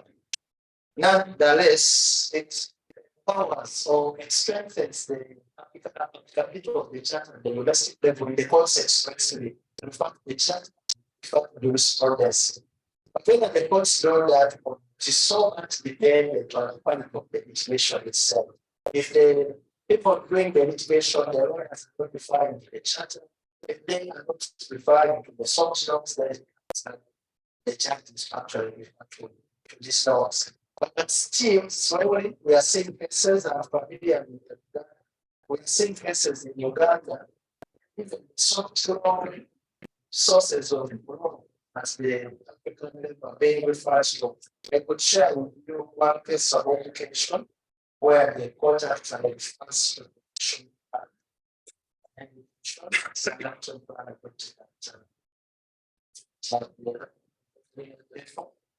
also based especially in the area of health, where the court has referred to the African Commission principles on economic, social, and cultural rights. So it's something that is emerging, and I think it is up to us here to pay it further, building the cost of lawyers, empowering judges themselves to learn about the existence of these rules and then refer there. One of the things that we did in Uganda in the capacity building activities with judges, we did a resource book for them and they funded for it. They said they were aware that these laws are relevant and they engaged them and the norms. And we did a thick resource book, 700 pages.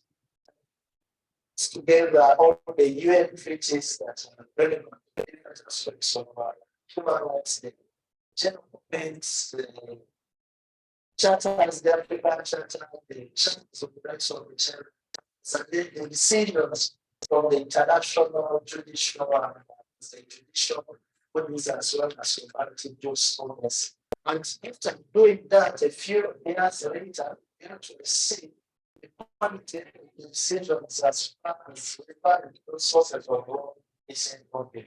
So that was one of my recommendations.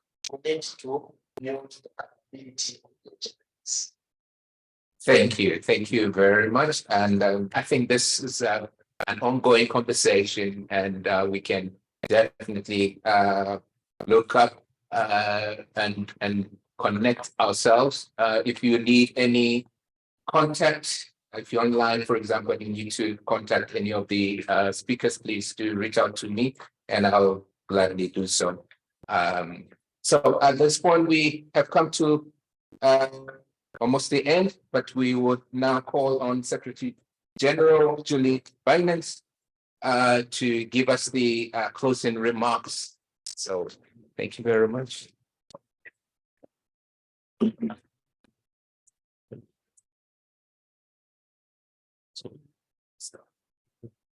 Well, thank you so much, everybody. And dear Dean of the Law Faculty, Mrs. Puman, professors, members of academia, ladies and gentlemen, it truly is an honor and a great pleasure to participate today in the roundtable on today's topic, litigating the right to development. And I'm very happy to share with you some insights on the role of human rights and specifically the right to development within the international policy of Flanders. The commitment to respect, guarantee, and implement human rights underpins both the domestic and the international policies of the government of Flanders. First and foremost, because it is our firm belief that upholding human rights lays the groundwork for peace, security, economic, and social progress throughout the world. This, in turn, builds a better and safer international order, advancing the interests of all individual states and regions, including, of course, Flanders as well. Secondly, because beliefs, advocacy, and activism are more effective when backed by policy, regulations, standards, and conventions to which countries and individuals can be held accountable, and that implementation is in such a way handled that it can be effectively enforced. And in that sense, I very much appreciated the keynote of Professor Mbazea in that respect, and the subsequent speakers who also referred to that topic as well. So a key objective of the Flemish policy is to start by defending and promoting the values of the universal and European treaties on human rights. Within this framework, Flanders expands the objectives to the international arena, where it is a strong supporter of the international human rights system, a system which over the past year has come under increasing strain. And it is more important than ever that international commitment to peace, security, and human rights is upheld. Human rights globally are under increasing threat, making it crucial that we both understand and adhere to international human rights treaties and standards. And in its international relations, Flanders strongly advocates peace, security, and the safeguarding of human rights. And this policy is then implemented through various channels. In Belarus, for example, we have been supporting the Human Rights Center Vyaznev of Nobel Peace Prize winner Alice Bialyatsky since 2018. This organization advocates for human rights under very difficult circumstances. We've also provided a safe haven and a representation in Brussels for the official democratic opposition of Belarus. And in Hungary, Flanders joined 30 embassies and a dozen cultural institutions to express explicit support for the 2021 Budapest Pride. Because when the rights and freedoms of the LGBTIQ+ community are under pressure, we cannot and we will not be silent. When fundamental rights like equality and non-discrimination are reduced, when freedom of expression and peaceful assembly is at stake, and when LGBTIQ+ persons fear for their safety. Ladies and gentlemen, in South Africa, the promotion of human rights is also at the heart of our work. We support civil society organizations, specifically on gender and LGBTQI+ rights, and together with like-minded countries, advocate for human rights in official contexts. One of our close partners is the Center for Human Rights at the University of Pretoria, with which the government of Flanders has worked for over a decade now.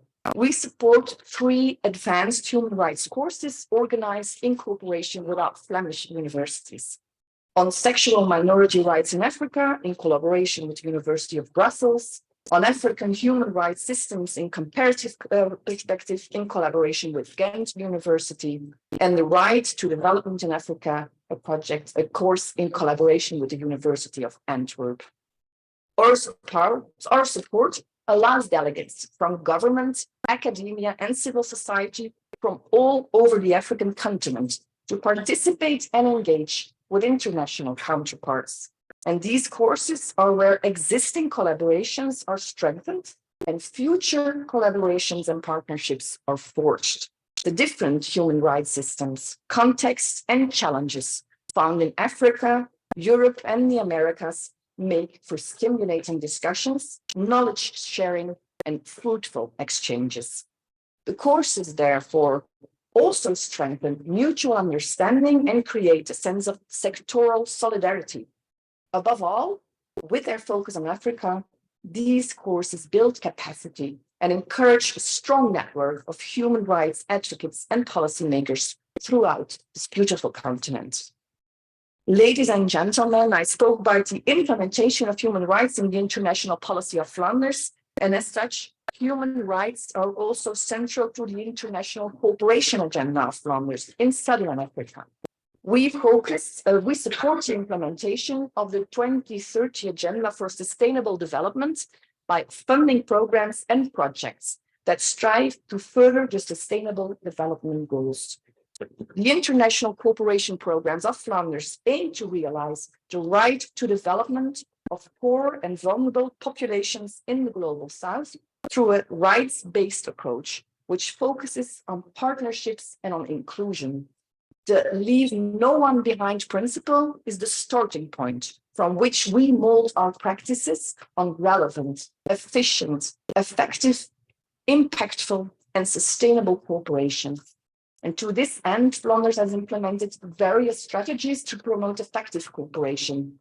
And these include verifying, and it's very important to us, that our support is demand-driven, aligning with the objectives and policies of our partner countries, focusing on building capacity and fostering sustainability, mainstreaming human rights into our cooperation as a whole.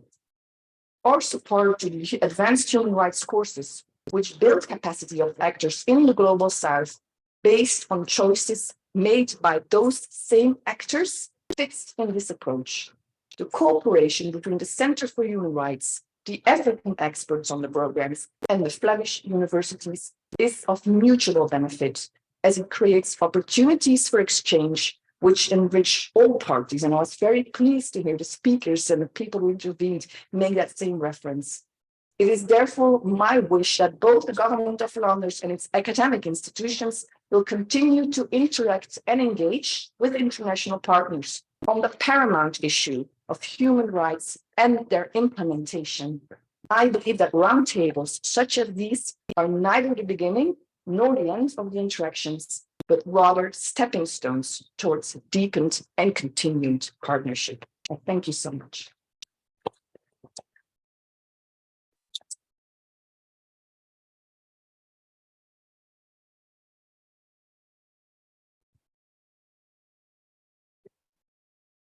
Thank you very much, Secretary General, for this remarks.